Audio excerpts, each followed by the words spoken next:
반갑습니다. 사회적 경제 TV 시청자 여러분. 너무 더워서 이게 살인적인 더위라는 말이 정말 어울리는 것 같습니다.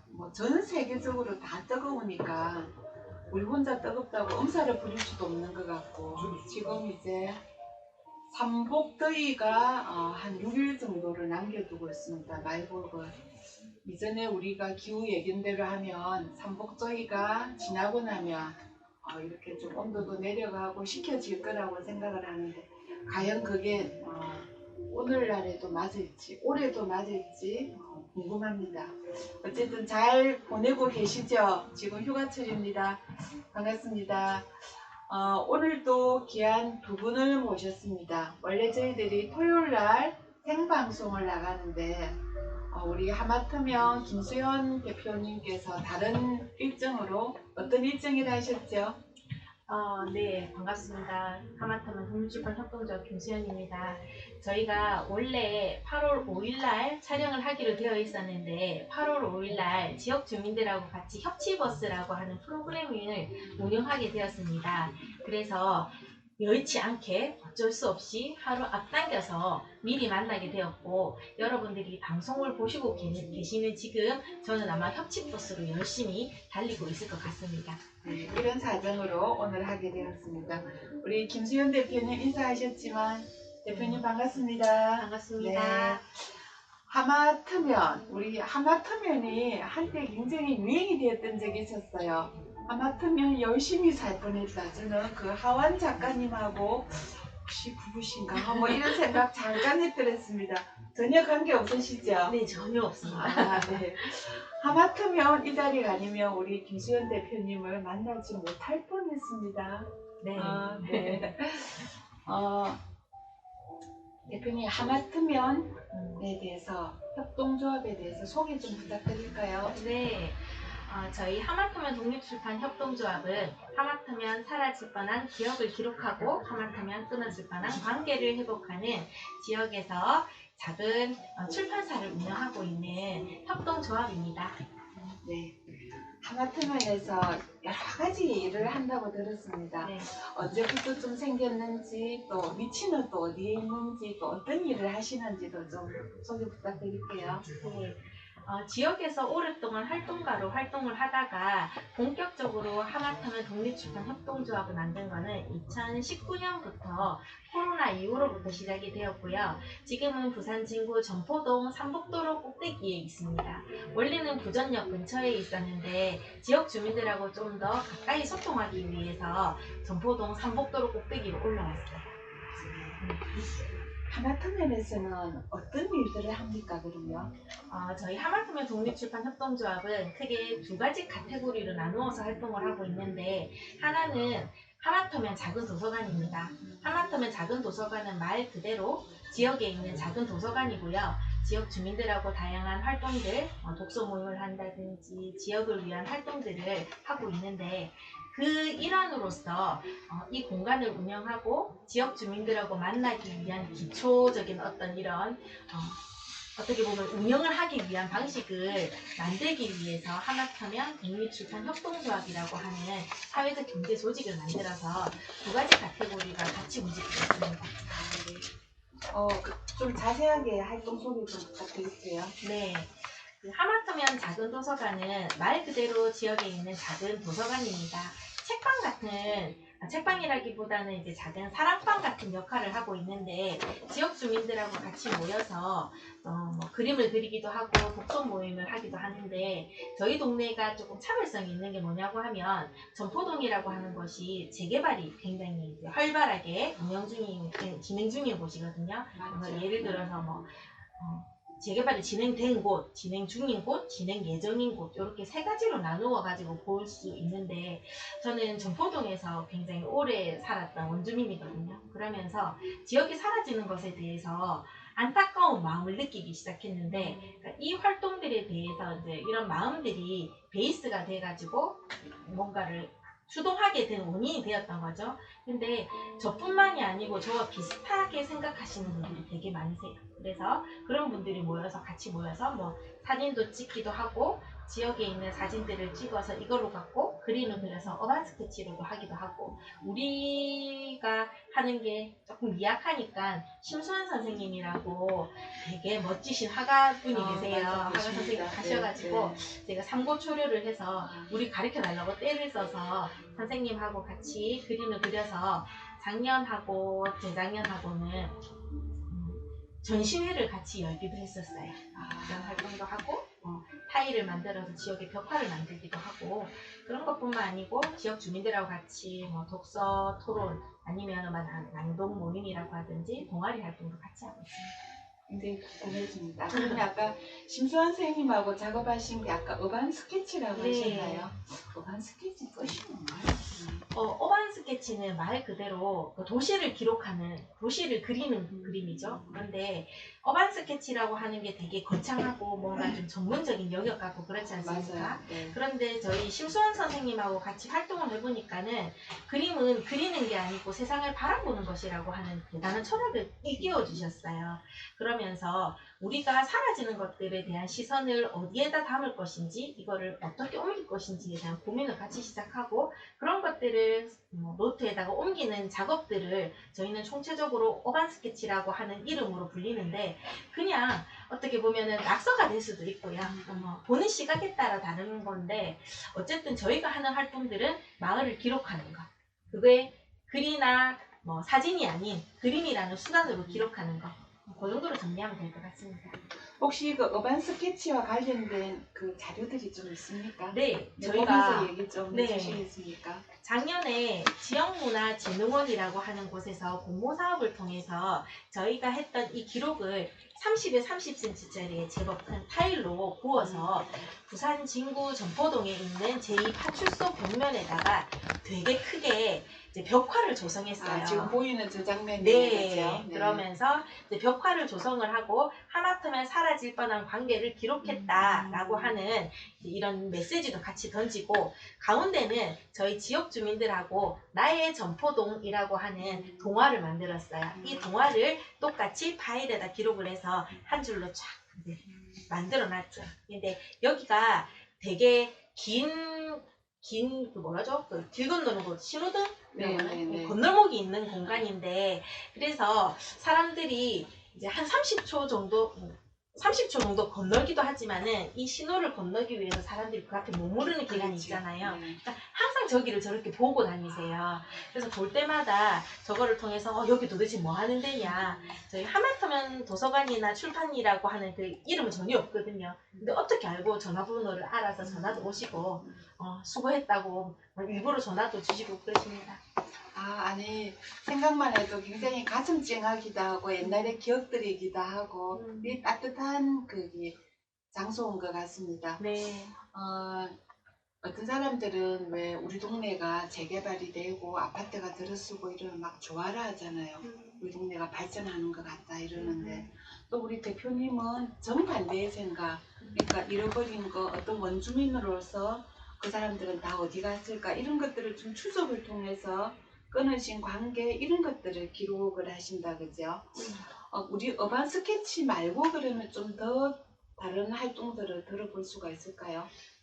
올해는 저희가 이제 그전에는 좀 더 활동들이 왕성한 20대부터 50대까지 세대의 사람들을 만났는데, 작년부터 재개발 지역의 주민 특징상 그러니까 작년 세대들이 되게 많으세요. 그러니까 저희 어머니 세대, 70대, 60대 후반 세대들이 많은데, 저희 엄마를 보면요, 자식들을 먹여 살리는 게 자기한테는 최고의 가치였잖아요. 그래서 그 이후에 노년에 자기가 중심이 되는 삶에서는 한 번도 뭔가를 누려본 적이 없는 거예요. 그래서 그 이전에 활동하셨던 분들은 기회들이 많잖아요. 자기들이 스스로 발굴하기도 하고 찾아가기도 하고 하는데, 그런데 어르신들은 그 그림 그리는 거 하고 지금 시 쓰는 거 하고 계세요. 그래서 올해 연말에 같이 책을 만들어 가지고 출간 기념회도 하고 어르신들이 그리신 그림을 전시도 하고 하는 기획을 하고 있습니다. 지금 영상 자료에 보니까 마을의 이야기가 조금씩 나오고 있습니다. 네. 저거는 어떤 자료입니까? 저희가 작년에 지역문화진흥원에서 하는 이제 공모 사업에다가 도전을 했어요. 당신의 마을은 안녕하신가요? 안녕하신가요? 근데 제가 참 뭘 몰라가지고 천지분간을 못했던 거죠. 그러니까 원래 지금 전포동 모습이죠. 네, 맞아요. 전포동을 찍은 모습인데 원래 전포동이 이제 볼품없는 동네라고 볼 수도 있기는 한데요. 대단하게 드러나지 않은 동네긴 한데 저희들을 어쨌든 간에 이 공모 사업에다가 뭐 하려고 하면은 특징이 있어야 될 건데 두드러지는 게 없는 거예요. 그러니까 큰 단체도 아니고 그래서 제가 여기에서 어쨌든 간에 이 돈을 따와서 벽화를 만들어야 되기 때문에 고민을 했어요. 우리는 PPT 자료 대신에 영상을 만들어 갖고 심사위원들이 심금을 울려보겠다. 그런데 이제 거기에 이제 옛날에 저 거죠. 주택 모습이 네, 골목 모습이에요. 네, 골목 모습. 맞아, 저런 골목들이 지금 다 사라지고 있죠. 네, 그렇죠. 재개발로 밀어버리니까. 네, 제가 대학원에서 철학을 공부를 했었는데 그때 인문학이라고 하는 인문 전공을 했거든요. 근데 공부를 하다가 보니까 그렇더라고요. 인문이라고 하는 의미가 사람이 그린 문이라는 뜻인데 그런 의미에서 본다고 하면 전포도 골목이라말로 가장 인문학적인 공간이 아닐까라는 생각을 하면서 이 골목에 대한 기록이 얼마나 가치 있는 것인지 인문이라고 하는 것이나 뭐 철학이라고 하는 것이 텍스트에 갇힌 그런 게 아니고 살아있는 것, 우리가 만들어가는 것이라고 하는 것들을 우리 이제 하마터면이라고 하는 곳에서 같이 발견하고 지켜내고 그런 활동을 하고 있습니다. 대표님, 그러면 조금 전에 이제 거기 있는 중장년 어르신들하고 같이 이제 시도 쓰고 그것이 이제 곧 이렇게 출판으로 묶여서 이렇게 나온다고 했는데 거기에 좀 참가하시는 분들은 어떤 분이신가요? 저희 동네에 분유회장님도 계시고요. 총장님도 계시고요. 그런 분들이 참가를 하세요? 네, 제가 몇 년 전에 우연찮게 그분들을 만났는데요. 이런 거를 해요. 같이 해요. 이렇게 나오면 막 그렇게 같이 하자고 유도를 했어요. 그랬는데 맨 처음에는 엄청 경계를 하시는 거예요. 맞아요. 저 젊은 게 그렇지. 정치를 하려고 그러나 그렇지. 다단계인가 종교인가 충분히 그런 오해 받겠습니다. 네, 그러면서 되게 경계하셨는데 지금은 오실 때마다 오셔가지고 그 마당 앞에 있는 풀난 거 있잖아요. 뽑아주시기도 하시고 먹을 거 찌짐 같은 거 싸워가지고 같이 나눠 먹기도 하고 되게 좋아하세요. 그분들로 봐서는 진짜 어떻게 보면 추억의 한 장면을 기록해 주시는 건데 정말로 고마울 것 같습니다. 네. 요즘에 또 이런 분들이 잘 안 계시잖아요. 네. 그렇죠. 뭐 물건을 팔려고 한다거나 아니면 진짜로 뭐 여호와정이나 뭐 하나님의 교회가 뭐 이렇게 충분히 오해도 할 수 있을 것 같습니다. 그러면 그 글 속에는 어떤 것들이 좀 담기던가요? 저희가 지금 도서관에 허명남 선생님이라고 하는 작가님이 와서 상주에 계세요. 그 선생님하고 같이 프로그램을 하면서 동시 어린이의 마음으로 돌아간 상태로 글을 쓰는 동시 쓰기를 하고 있거든요.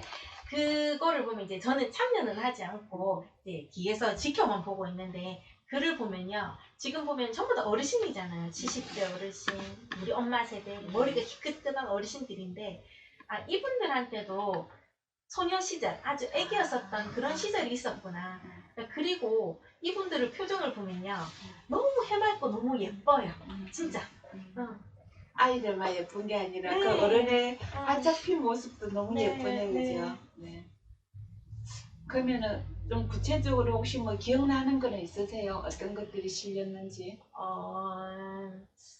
저희 엄마도 여기에 참여를 하시는데 저희 엄마가 7남매 중에서 넷째시거든요. 넷째신데 위에 언니 오빠들은 학교 다니고 동생들도 이제 학교 다니고 하니까 집안일을 할 사람이 없잖아요.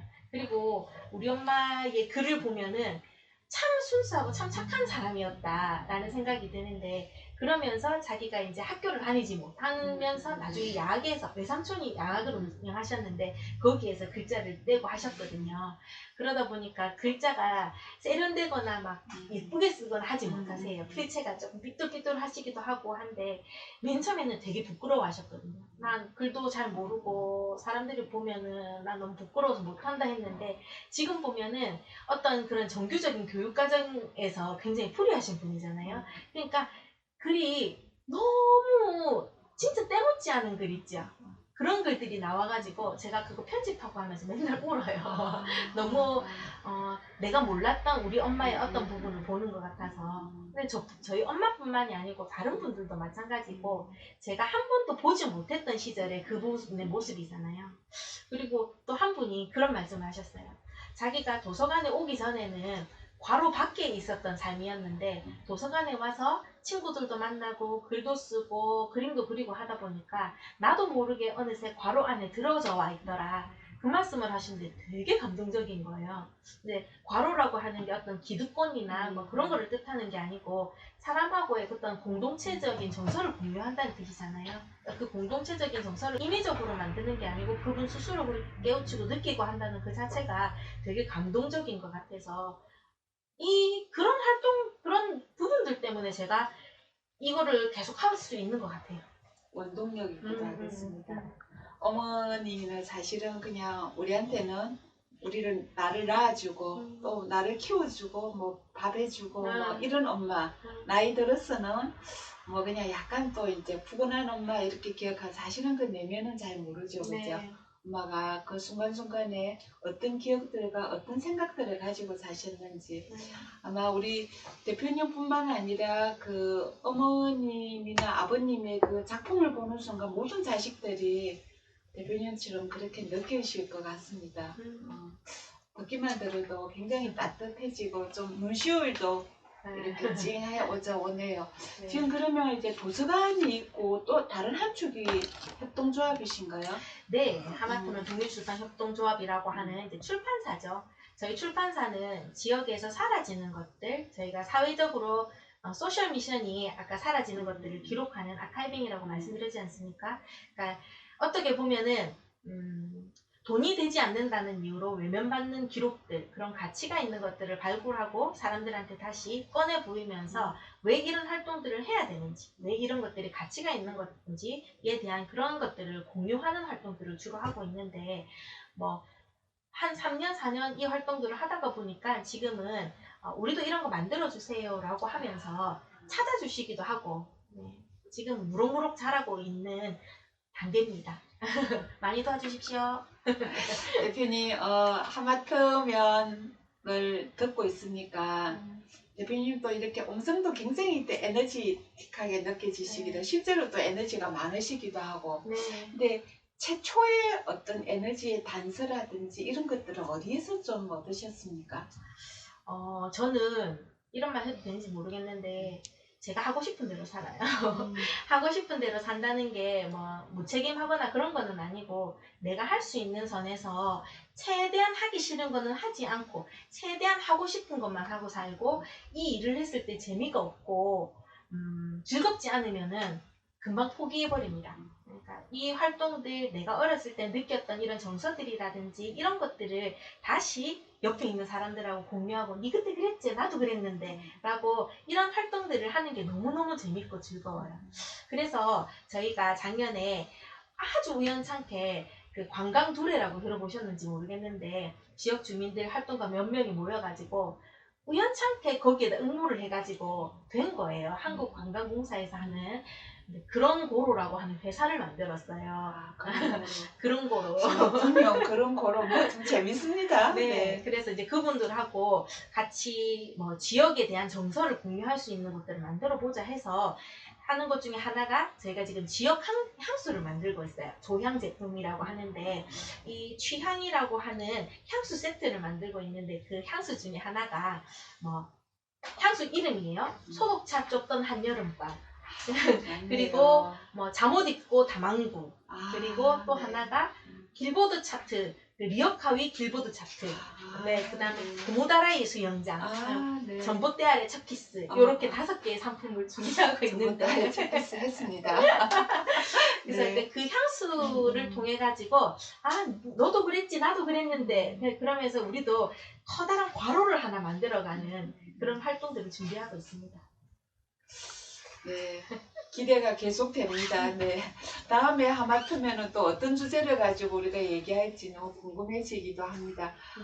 뭐 이미 이제 얘기해서 충분히 나왔겠지만 그래도 우리가 하마터면이 좀 앞으로 더 좀 하고 싶은 거라든지 좀 더 뭐 계획이라든지 이런 것도 들을 수 있을까요? 네. 일단은 저희가 지역 주민들하고 만나고 이런 의미 있는 활동들을 하기 위해서는 돈을 좀 벌어야 된다. 그래야지 월세도 내고 인건비도 내고 하니까. 그렇죠. 그래서 내년부터는, 아니 올해 하반기부터는 일단은 굶주리지 않는 기업 운영에 포커스를 맞추어서 할 예정입니다. 그거는 그것대로 하기도 하고 우선 지역 주민들하고 만나고 이런 활동들을 하는 것에 대해서는 멈추지 않을 계획이고, 올해 하반기부터는 저희가 그 극본을 쓰고 있어요. 지역 이야기로 극본을 쓰고 있는데 이 극본을 토대로 해서 지역 연극을 할 거거든요. 그래서 한 15분 정도 배우들을 모실 예정입니다. 부산 주민이라고 하면은 어느 분이든 상관없이 다 오셔가지고 같이 축제처럼 연극제를 만들어서 우리 동네의 이야기들을 같이 주인공이 되는 그런 장을 만들어 보려고 하니까 이게 정말 기대하고 있고 정말 재밌을 것으로 설레는 작업을 준비하고 있으니까 이 부분에서 사람들이 좀 많은 관심을 가져주시면 재밌게 놀 수 있지 않을까 생각을 하고 있습니다. 대표님 옆에 있으면 같은 기운이 막 생겨가지고 진짜로 재밌고 재밌게 엮여질 것 같습니다. 내 삶도 막 엮여질 것 같고 이렇습니다. 대표님 혹시 뭐 이렇게 아까 연극 이야기도 하셨는데 나는 좀 내가 멀리 있지만 참가하고 싶어 이런 분들도 계실 건데 그분들에게는 뭐 어떻게 그냥 이렇게 얘기하면 되나요? 누구든지 나오시라고? 저희가 블로그에 하마터면 인문학당, 아마 하마터면 독립출판협동조합이라고 하면은 블로그가 하나 뜨는데 그쪽으로 소통을 해주실 수도 있고, 하마터면 독립출판으로 인스타그램을 따로 운영을 하고 있어요. 그러니까 그쪽으로 DM을 보내주시거나 하시면 얼마든지 오실 수 있습니다. 대표님 시간 가는 줄 몰랐습니다. 너무 좋습니다. 네. 이렇게 나와주셔서 감사드리고요. 또 다음번에는 하마터면의 다른 이야기를 가지고 또 찾아볼 수 있도록 또 하마터면을 계속해서 좀 만들어 주십시오. 네. 고맙습니다. 감사합니다. 네, 안녕히 가십시오.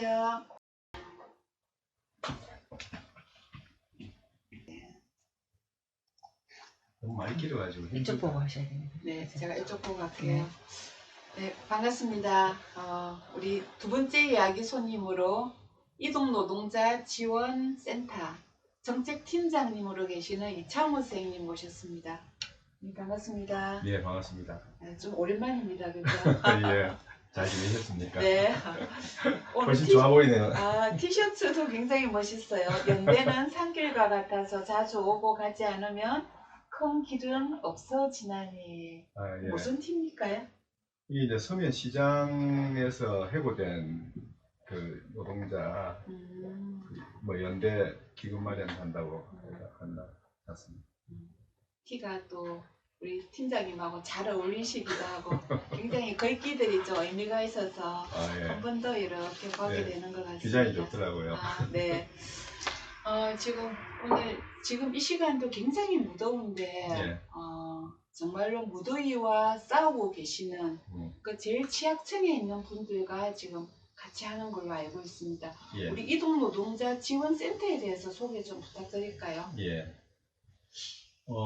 말씀하셨듯이 지금 이제 폭염에서 일하고 있는 분들, 특히 이제 하루 종일 이제 바깥 대학교 딸에서 그 음식 배달 라이더들 이런 분들 이제 우리가 그 지원하는 사업 대상에 뭐 이제 대리운전 기사들도 있고, 그리고 이제 배달 라이더들, 그것도 뭐 쿠팡처럼 이렇게 배송 기사, 뭐 보험 모집인 이동하시면서 일을 하시는, 그리고 또 플랫폼이라고 하는 어떤 중개 그런 기반 위에서 일을 하는 이런 분들을 지원하는 그 단체입니다.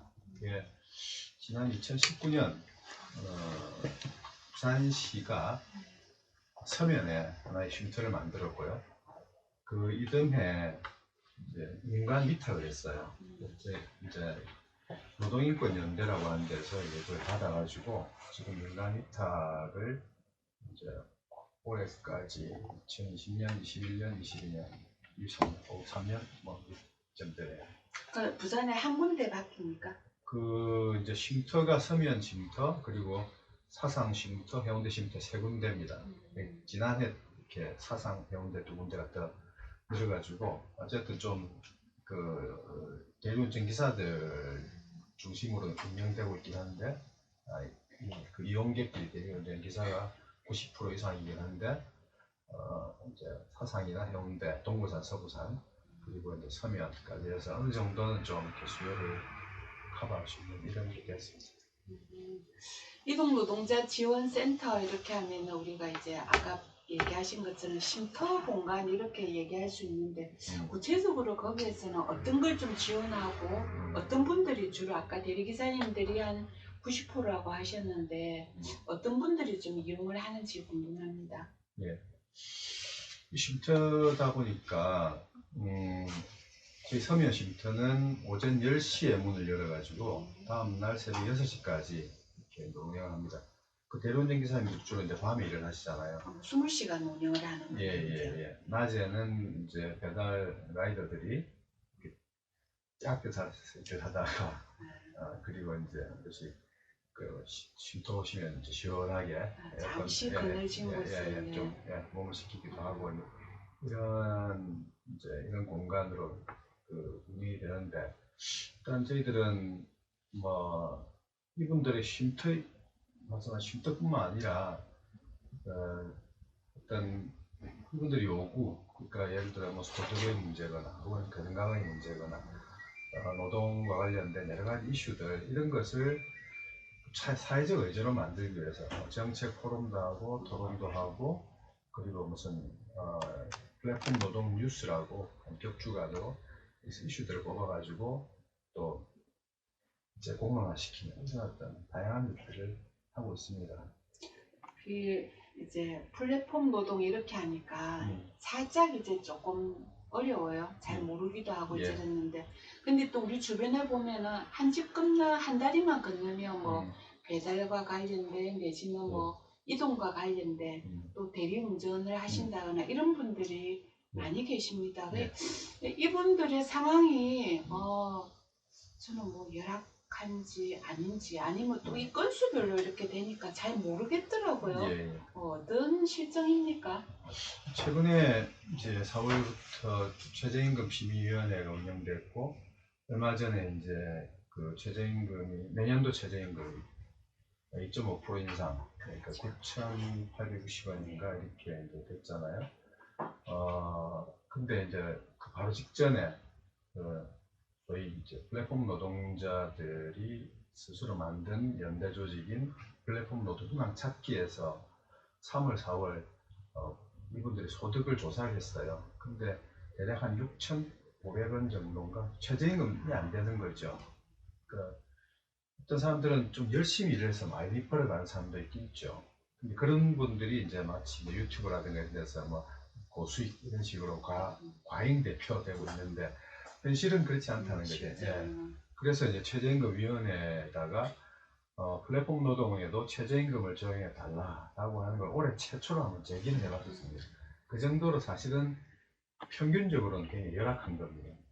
그러니까 근데 이제 어쨌든 그 가족을 책임지고 있는 가장 예를 들어 대리운전 기사들은 심야 노동을 하고 또 낮 콜까지 타요. 낮에도 이제 콜을 타면서 그래서 진짜 잠을 아껴 자고 그렇게 이제 이동하면서 계속해서 이제 이렇게 일을 하잖아요. 스스로는 이제 이걸 자기 착취라고 이야기를 그러니까 그만큼 해야지 어쨌든 가족의 생계를 꾸려 나갈 수 있다. 근데 이제 이렇게 일을 하다 보니까 3년 전인가 한국노총에서 대리운전 기사 그리고 배달 라이더 이런 사람들을 갖다 대상으로 해서 조사를 해봤어요. 심혈관계 조사를 했는데 30% 이상이 고위험군으로 나타나요. 저희들도 이제 부산에서 이동노동자 지원센터에 연락드리시던 분 한 분이 지난해 5월달에 그러니까 뇌출혈로 돌아가신 분이 계세요. 매일 오시던 분이었는데 어쨌든 그때 이제 집중적으로 트리콜 대리운전 기사님들이 심혈관계 질환 그러니까 뭐 뇌출혈이라든가 심근경색 이런 거로 이렇게 돌아가시거나 위독한 상황으로 몰리고 이런 게 있어가지고 저희들 플랫폼 노동 뉴스에서도 다루고 그랬는데, 그러니까 그렇게 이제 강도 높게 일을 하고 또 심야에서 일을 하고 하다 보니 그걸 어떤 그 뇌심혈관계 질환 고위험군이 되는 거죠.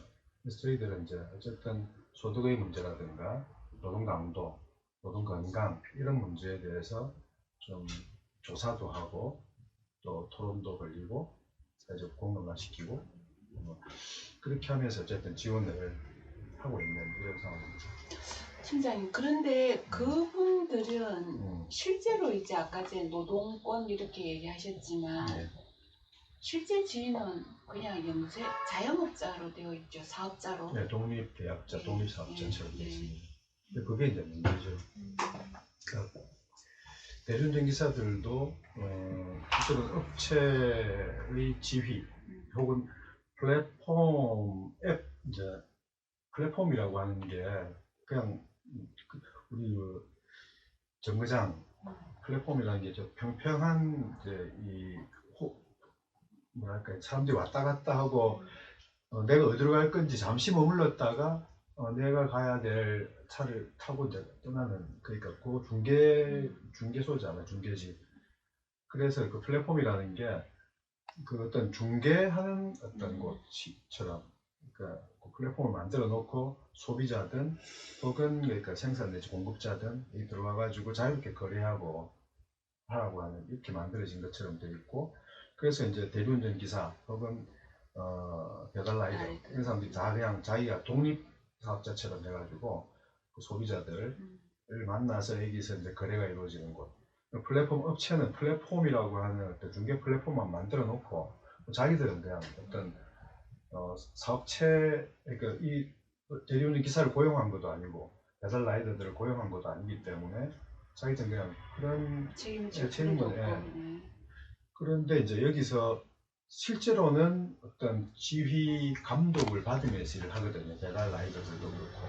그러니까 그 플랫폼, 중개 플랫폼 어플리케이션을 열어보면 어디에서 어디까지 배달을 수행하라고 이제 지시가 떨어지잖아요.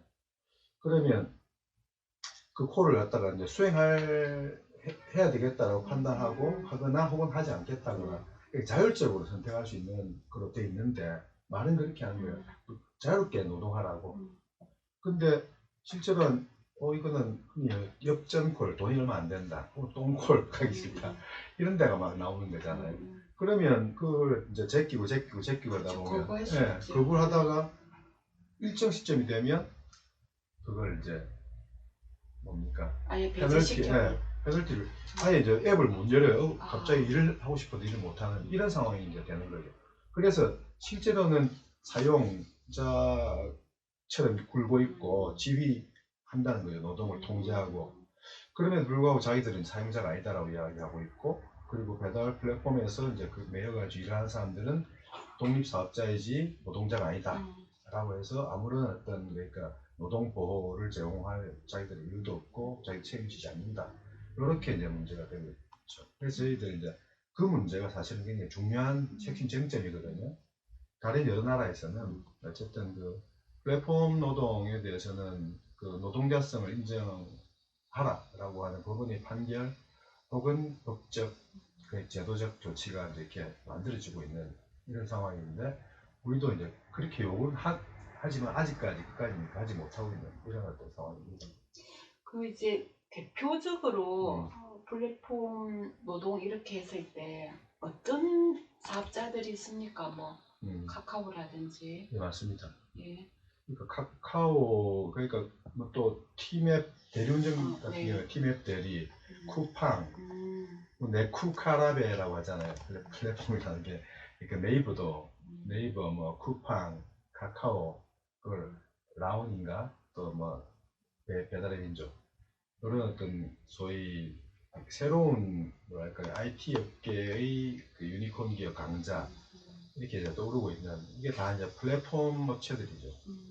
그러면 그 업체들은 어떤 뭐 정부의 규제라든지 뭐 이런 것들은 전혀 간섭을 받지 않습니까? 거의 간섭을 받고 있지 않습니다. 무법천지네요.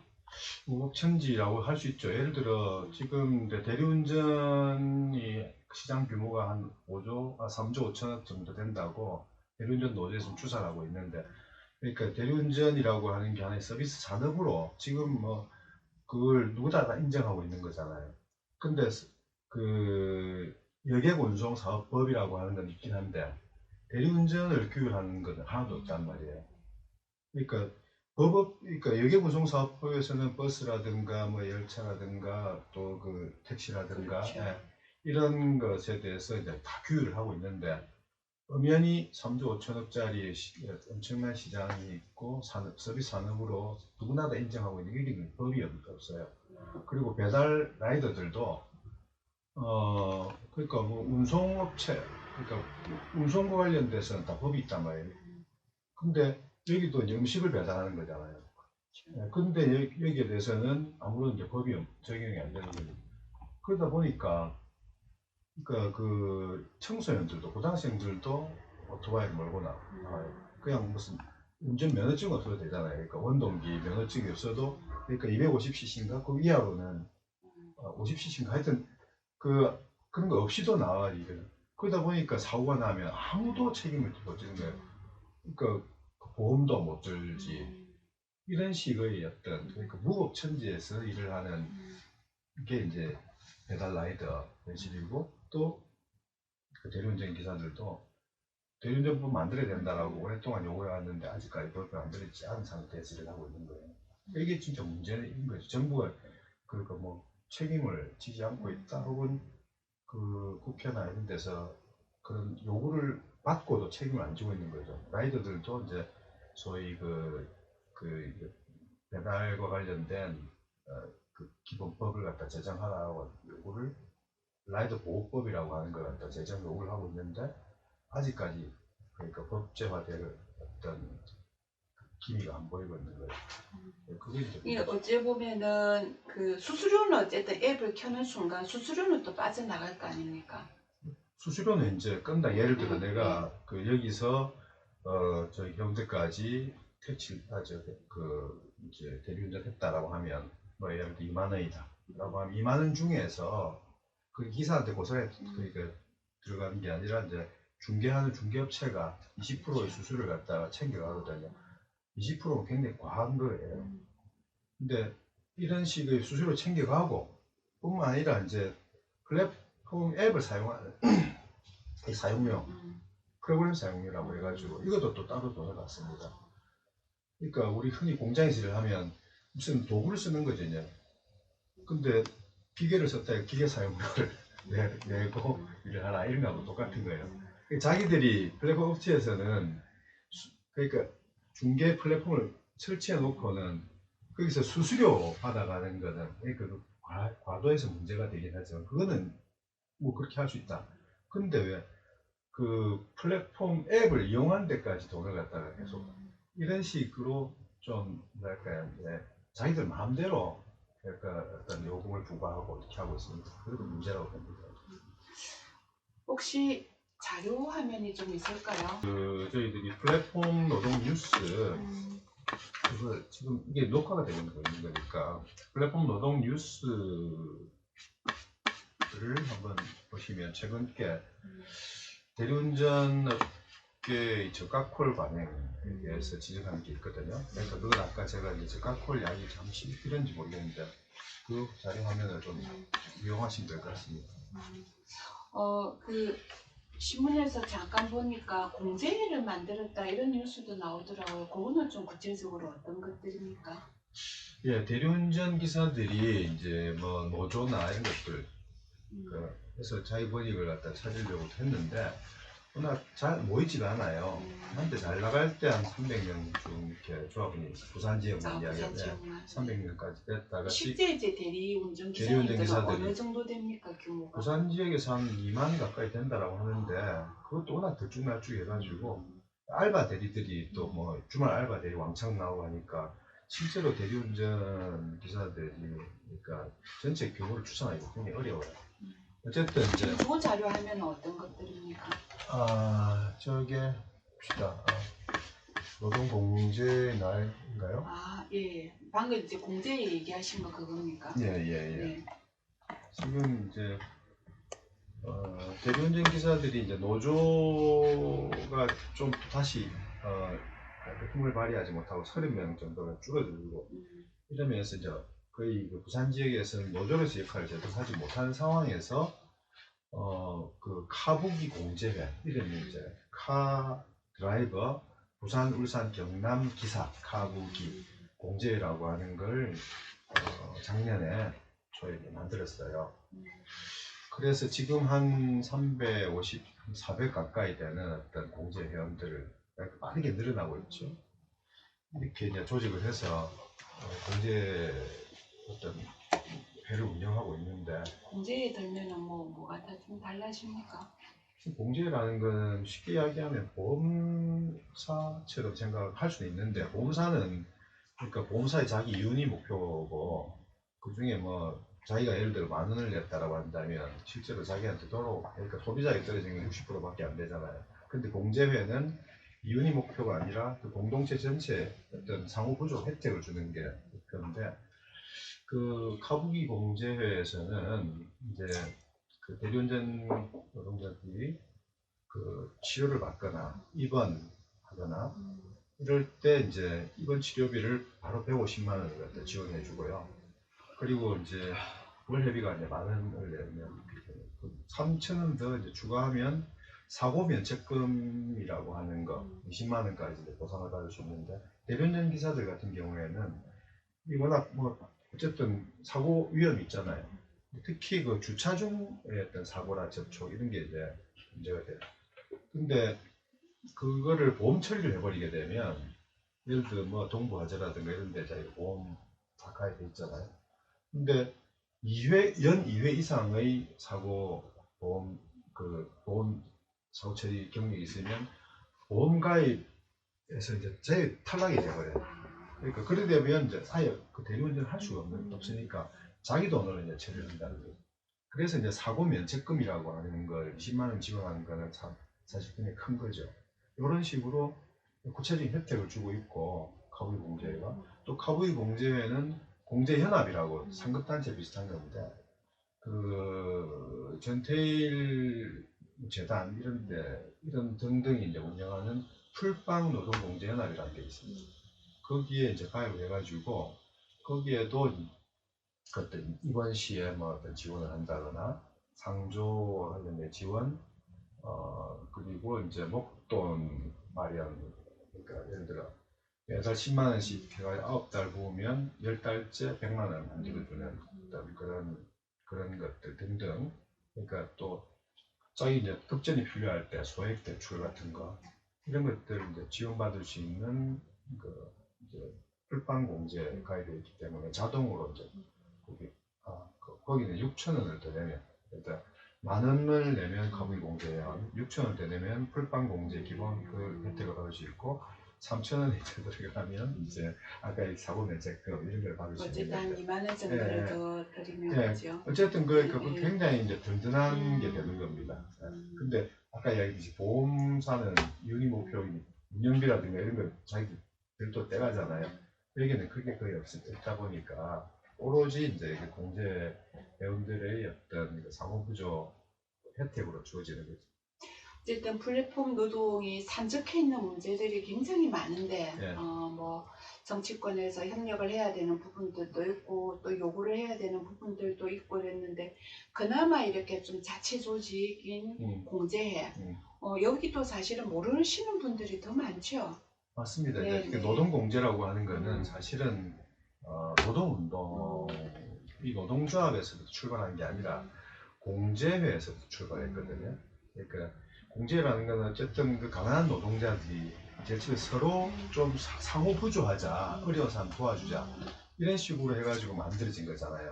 거기서부터 또 보험이 출발합니다.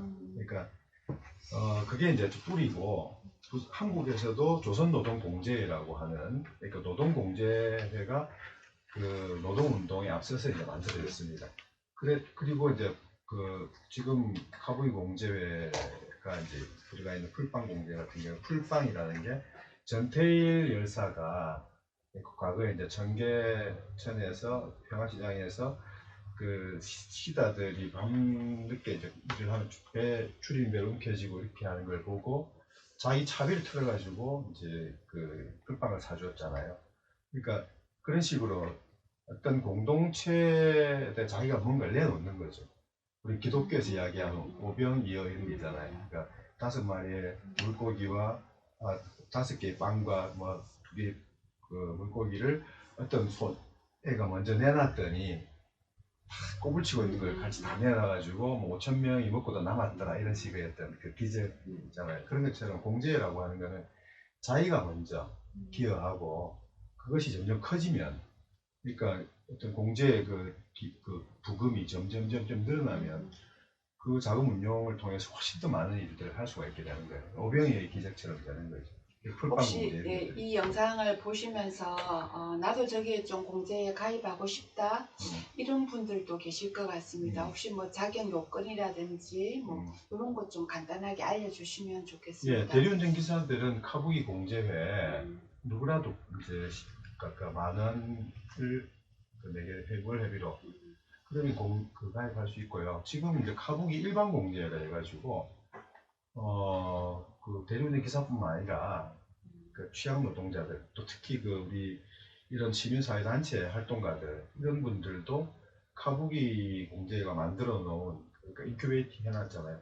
그런 혜택들을 이제 볼 수 있게, 또 풀빵 공제 이런데 기본 공제 혜택을 볼 수 있게 되어 있습니다. 이 카부기 일반 공제라는데 월회비 10,000원을 내게 되면 이제 그런 어떤 혜택을 볼 수가 있게 되는 지금 거죠. 이제 자막으로 나가고 있죠. 카부기 일반 공제라고 하면 되네요.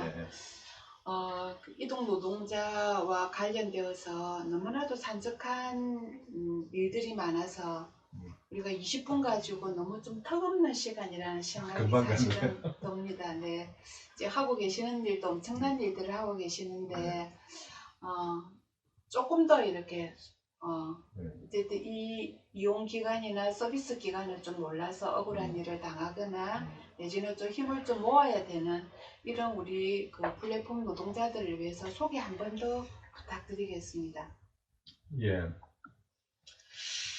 부산이동노동자 지원센터는 쉼터 기능뿐만 아니라 이제 여러 가지 이제 우리 그 법률적인 어떤 상담이라든가 건강 상담 등등의 다양한 그 서비스를 제공하려고 하고 있는데, 제가 이제 정책팀장으로 관심을 가지는 거는 어쨌든 대형 플랫폼 업체가